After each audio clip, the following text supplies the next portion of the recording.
Hello and welcome to Balderdash Academy. I'm your headmaster, Bob LeBlanc. Joining me is our faculty, Professor of Home Ec and Wellness, Marie Stewart-Harmon. Hello, everybody. Professor of STEAM, Nate Green. Hi. Coach, Balderdash Academy Dashers, Steve Corning. Let's go, Dashers. And our reigning champion, Professor of English Language Arts, Molly McGill. I have a pocket full of dog treats. Our visiting professors today are playwrights Andy Bayiates and Genevra Gallo-Bayiates, co-writers of 45 Plays for 45 Presidents, 45 Plays for America's First Ladies, and the Lowell Offering. Links are in the description. We're going to talk about them later. Andy and Genevra have agreed to be the scorekeepers tonight while our faculty members compete for the coveted reigning champion banner. They will do their best to compete in a series of competitions, at the end of which Genevra and Andy will assign points to a competitor they feel is most worthy. They are not looking for the correct answer, but the best answer. The points are arbitrary and can be given to anyone for any reason. At the end of the show, the faculty member with the highest point total will be named the reigning champion. Defending her title is three-time reigning champion Molly McGill. Oh, let's go. 3 times. 3 times. Everyone dance Yeah. it out. That sound means that it is now time for a pop quiz. Our first pop quiz is from the Professor of English Language Arts, reigning champion herself, Molly McGill. What do you have for us, champ? Hey everyone, welcome to another lovely faculty meeting, and welcome our visiting professors. Thanks for joining us tonight. As you all know, we always kick it off with a word of the meeting. I'm going to say a word, and our faculty are going to try to figure out what that word means. And then at the end, you two will pick which ones that you think you like the best, individually or together. Tonight's word of the meeting is Sardoodledom. Tonight's word is Sardoodledom. Sardoodledom. Sardoodledom. Sardoodledom. Nate. Yep, Bob. Oh, Sardoodledom. Sardoodledom is a Mediterranean term. It comes actually from the south of Italy. And what it refers to is drawing with sardines. You take the live fish, you dip it into ink. If you can get it, squid ink works best, but today's day and age, we're not picky. So what we do is we take that sardine, put it on a piece of paper, slap the table a couple of times. Next thing you know, organic art. Absolutely. That makes a lot of sense. A lot of sense. Bob, Nate, what do you have? Sardoodledom is, it's more of an age. It came right after the Dark Ages. Rather than having kingdoms, they had Sardoodledoms. And it happened because there wasn't a lot of writing in the Dark Ages. So instead of sir, the dialects changed it to sar. It's like, how you doing, sar? They were pirates. And it was just called the Age of Sardoodledom. Yes. That sounds illogical. Thanks. Steve, what do you got, buddy? So, in different cultures, they have very specific words for very specific things. And this one comes from Norway, of course. And you've heard of measurements of weights being very specific, like stone, things like that. Well, Sardoodledom in Norway, this is the feeling of having weight in your front pant pocket from having too many dog treats inside of it. Sardoodledom. Right. Wow, really spot on for tonight. Marie, what do you got? Sardoodledom. Sardoodledom is actually a coma that small children go into after eating too many snickerdoodles. It's that's the high of the sugar, too many snickerdoodles, and they pass right out to solid 28 minutes, and then they bounce right back, and it's terrifying after that. Do not let your toddlers get Sardoodledom. That Sardoodledom hangover is awful. Yeah, it's a killer. Wow, those are great. So we have Bob's sardine writing. We have Nate's replacement of kingdoms, Sardoodledoms, because they're pirates. We also have Steve's Norwegian front pocket weight. And we have Marie's sugar crash. How would you like to award points? What do you think? It's okay. Well, so I got to give a point to Bob for growing up with him. That makes sense. Yay, nepotism! Yeah, let's lean into it. I liked. I want to give a couple of points. I'm a fan of history and illogic. So Nate really had me. I really enjoyed that one. Thank you. And do I have to give points to everybody? Nope. You give anybody you want, or as little anything. And then added to that, I'm going to give 25 points to Bob because I thought that it sounded disgusting and it was extremely visceral. And then I'll give 26 points to Nate because of the pirate reference. All right, Andy, what did you want to give to Nate? 26 points. Oh, and I Added on to whatever Andy I think I said 2. I was Yeah. really stingy. No, that's good. That makes okay. sense. It's a New England thing. We get it. It's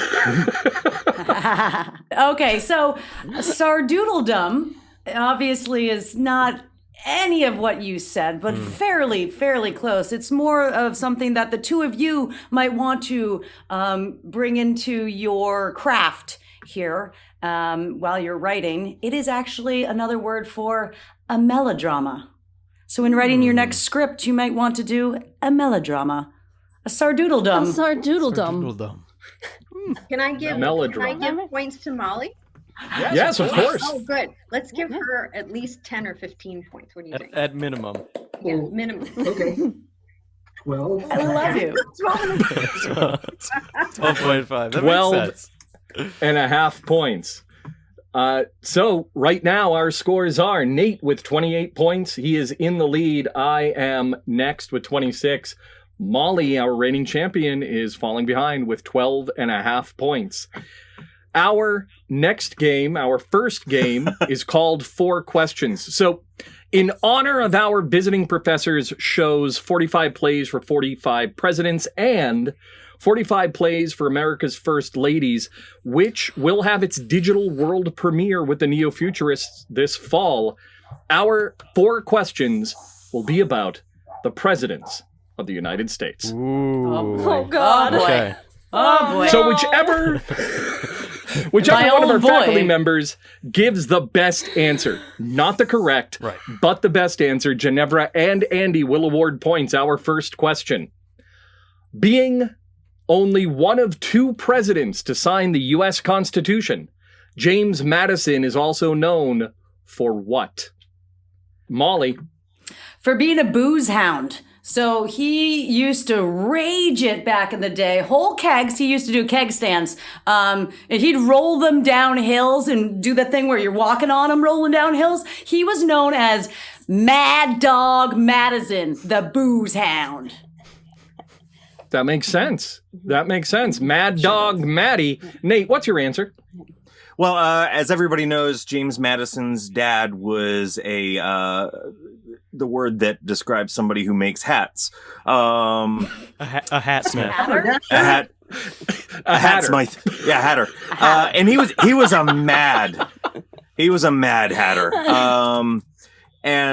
So James Madison is the only president that of course Madison is son of Mad Hatter. So only son that was father was a hatter.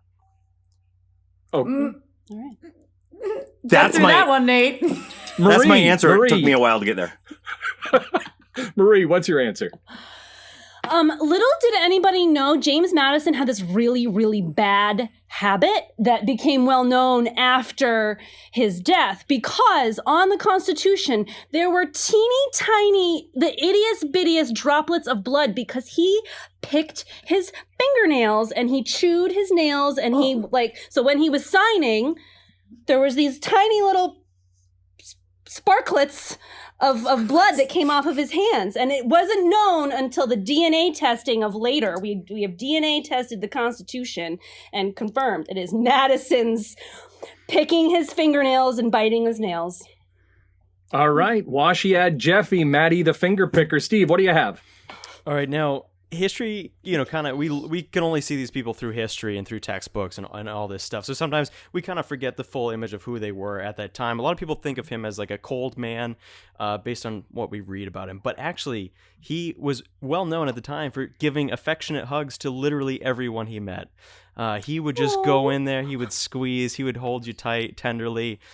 He would whisper just sweet sentiments into your ear. He was one of those guys that would give you just kind of a gentle massage as you're kind of sitting there in his arms. Oh, just got creepy. Okay. No, not creepy at all. Not in the creepy way, just kind of in a very well-meaning sort of way. And What kind of way? obviously, before his famous State of the Union address, he went around and gave a hug to every single person in the chamber. So there you go. Affectionate hugs, James Madison. Not creepy, right. just normal massagey hugs, yeah. The hugger mugger. Normal. So we have Molly, Maddie was a booze hound, Nate with a Mad Hatter, Marie, he picked his fingernails, and Steve, he was an HR issue waiting to happen. The real answer was James Madison was the shortest president at 5 feet 4 inches tall and just 100 pounds. So I'm afraid to ask, how would you like to score? I've got to give 5 whole points to Molly. It's particularly funny that you said that he was a booze hound who went around hugging people. He was actually really, really shy and had like a mousy voice. And his wife was a booze hound, actually, who went around hugging people. So yeah, and was much taller than he was. But yeah, I gotta give it to Molly for making me laugh the hardest. 5 points. Yay! Thank you. So, and I'm going to give 10 points to Steve for the HR issue. I'm going to give 5 points to Marie for using the word sparking. Which one? I was trying to go for droplet, but sparklet is what came out.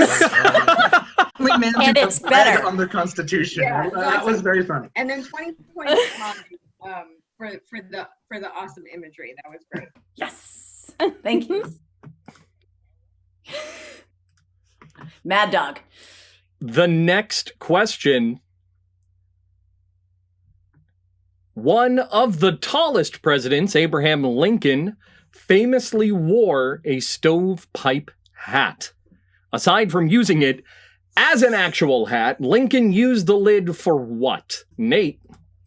Well, the toilet system wasn't as good as back then as it was now. So he actually was ahead of the curve and started storing toilet paper in his hat for use. He would just use one square at a time. It was very sparsely spread out, but that's what he would use it for. All right, toilet roll, Marie. He, similar to Madison in his affectionate hug giving, Abraham Lincoln loved babies, so he would pose with little babies sitting inside of his hat, and that would be like he'd just prop the baby right inside and then smile for the triptych camera. Very, very long, taking a long time. The baby had to sit very still for very long inside of the hat. The tintype, that's what it is. So he loved his babies for Brady. Steve, what do you have? He in addition to wearing the hat and looking quite fashionable, he also used it to collect coins on the street. Now, Abraham Lincoln was, of course, a street performer, juggler, fire eater, fire breather, acrobat, contortionist. He could twist both of his legs around his neck like a giant pretzel. Most Very of this has long been legs. scrubbed from history because they thought, you know, in addition to being a president, being a street performer was maybe a little unsightly. But this is actually a fact that he would go on the streets when he was feeling a little bit down about the Civil War or whatever was going on and just do some incredible stunts for the people. All right, the great emancipator as a stuntman, Molly. That's a good stage name, actually. The Great Emancipator. Funny you should say that, Steve. He was an actual wrestler. Oh, wow. That's great. So, Molly, what do you have? Okay, so little do people know, but he had a little Yorkshire Terrier dog. It was his best friend. He traveled with him wherever he went. His name was Pepper. And so what he would do with his hat is it doubled as a frisbee for Pepper. And Pepper went with him everywhere. And so he'd just, be out with Pepper and he'd be taking a break, take it off, play a little frisbee with the little yippity yapper, put it back on, put Pepper under his arm, sometimes even under the hat, and go on his way to, be president. All right. That makes sense. So we have Nate. He kept his TP roll in there. Marie loved babies inside his hat for photos. Steve collected coins because he was a busker. Picking up coins did not give him a lot of good luck, Steve. No. And Molly, he used it as a dog toy. The actual answer was Abraham Lincoln often stored things like letters and documents in his hat. It was basically a briefcase. How would you like to score? Sweaty briefcase. We need to take turns scoring. Did I jump the gun each time? No. Sorry, patriarchy. No, not at all. Flow better. No, you go ahead. Sorry, patriarchy. You take this one. Wait, you went first, Leslie? Abe Lincoln so well. No. I'm saying we take turns. Like, you do this game, I'll do okay. that thing. Fair. Okay. This is a tough one, actually. I liked all of these. So I got to give everybody at least a point. Okay. And then I'm gonna give Steve a total of 4 points and Marie a total of 3 points. Yes. Thank you. All right. Very nice. Our next question. Franklin D. Roosevelt was the first president to appear on television. John F. Kennedy was the first president who was a Boy Scout. What was Martin Van Buren the first president to do? Marie? It was pee off of the Brooklyn Bridge. He just stood there right on the edge and was like, I don't want to get to the other, it's too far to the other side. I might as well just. So, yeah, he was the first one to pee off the Brooklyn Bridge. Hey, does a president pee off the bridge? Steve, what do you have? He was the first person to eat a Reuben sandwich in public. Now, you and your sandwiches. A lot of people really frown on especially in the time of eating a Reuben sandwich, just because of the implications. And he kind of wanted to support the world where that came from. And it was kind of a political statement at the time. He ate that Reuben sandwich, the entire thing, small side of coleslaw as well, in front of the Lincoln Memorial. was that there? No. Okay, in front of what would then become Lincoln Memorial someday. And he was prescient. He had a premonition at the time. Yeah, exactly. It gave him powers. All right, Molly, what do you have? Well, everyone knows being president is a tough gig. I mean, look at all of our presidents at the end of their terms. They are gray and haggard. So Van Buren was no different. It was really hard. So he wanted to spice things up. He wanted to put a little personality into his presidential term. And so what he did is he was the first president to dare say I, wear mismatched socks. Uh-oh. Mm-hmm. And every public speaking event, when he would sit down and his pants would rise, the crowd would gasp. How could a president do something like that? Making a statement. Wow. But it gave him the comfort, gave him a little control over his presidency. All right, makes sense. Nate, what do you have? He was the first president to write a screenplay. At the time, it was a play. Screen. That's almost as bad as what I said. At the time, listen, I'm not making this up. At the time, it was a play. It was a play. It never got performed or produced or anything. It was under a pen name or a pseudonym. And it eventually, when it was eventually produced, it was done on film, and it was The Purge. It does make sense. He wrote it. All right. He wrote This does add up. All right. So Marie, he peed off the Brooklyn Bridge. Steve, first to eat a Reuben in public. Molly, dare to wear mismatched socks. And Nate, he wrote The Purge. All answers. None of them right. Answers. So you actually had a twofer here. You could have gone one of two directions. The first, Martin Van Buren was the first president who was born a U.S. citizen. Oh, okay. So prior to that, all the other presidents were born British subjects. The other, Martin Van Buren was the only president to have English as a second language. His native language was Dutch. Oh, Dutch. He was the first U.S. citizen, but he didn't speak English as his first language. Yeah, interesting. Where did you grow up? So Where is he from? would fit in great with today's politics. Genevra, how would you like to score? All right, I'm going to give Molly 5 points, Steve 10 points, Marie, Marie 15 points, and Nate 20 points. Wow. That's big stuff. Thank you. I was really All right, excited there Andy. that I got first. I know, it feels good. And then you're like, oh, And wait. it kind of just went wah, wah, wah. Andy, would you like to take a crack, or are you fine with those as they stand? I am going to let those stand, but I will say that Martin Van Buren is a distant cousin of mine. Oh, very Oh. cool. Yeah. And That's he was fantastic. a I delightful see the man. resemblance. Yeah. Wait, he was a fish. I forgot about that. We had a lot of hairs, I think. We're going to bring it to a little bit modern-ish. Harry S. Truman was known for his famous "The Buck Stops Here" sign. He's known for dropping the bomb on Japan. What does the S in Harry S. Truman stand for, Steve? Obviously sarcophagus. And I don't need to delve too deeply into this, but his parents were obviously historians and uncovered graves in Egypt, and they thought they'd just throw a little bit of their family history into Harry's name, sarcophagus. Harry Sarcophagus Truman. Those famous Missouri pyramids. Molly, what do you have?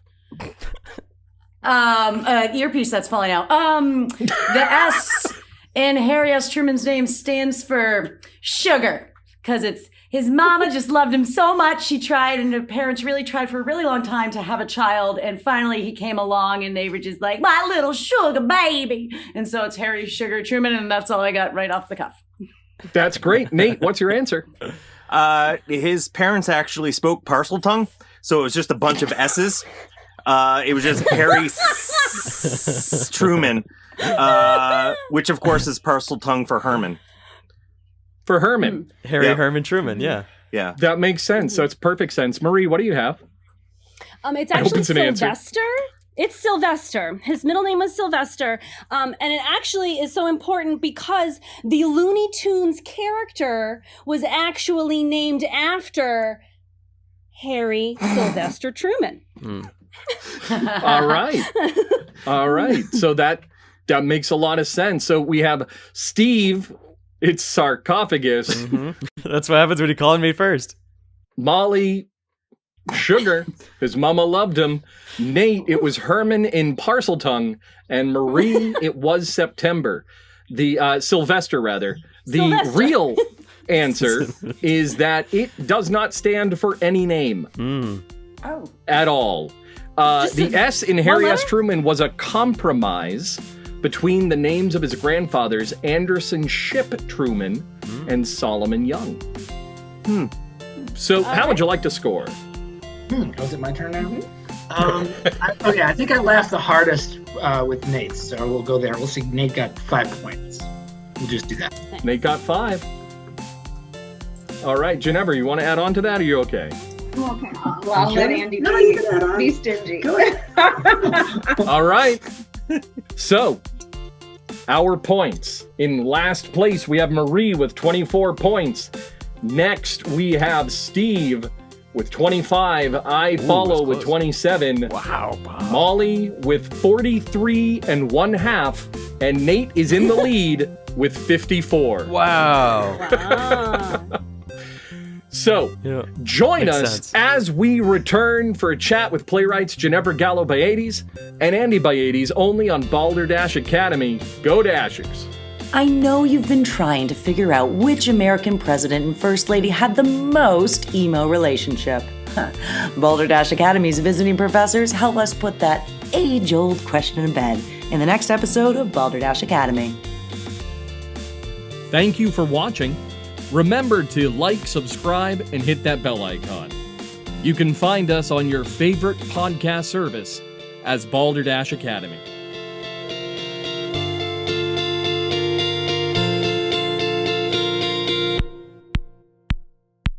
Go Dashers!